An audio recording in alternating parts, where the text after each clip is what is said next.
Hei, salutare, dragi prieteni, eu sunt Ștefan și astăzi o să miros acest slime-uri. Îi dau nota 7.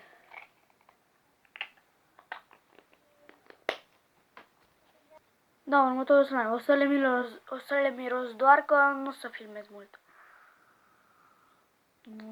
Nota 7. Bine, hai.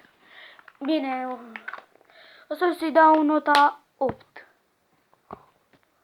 Papa, că nu știu dacă mai filmez mult. Nota 10. Na, în fine. Nu o să filmez, v-am spus că nu o să filmez mult. Păi, cam atât cu acest episod, sper că v-a plăcut. Dacă v-a plăcut, nu uitați să dați un like și să vă abonați.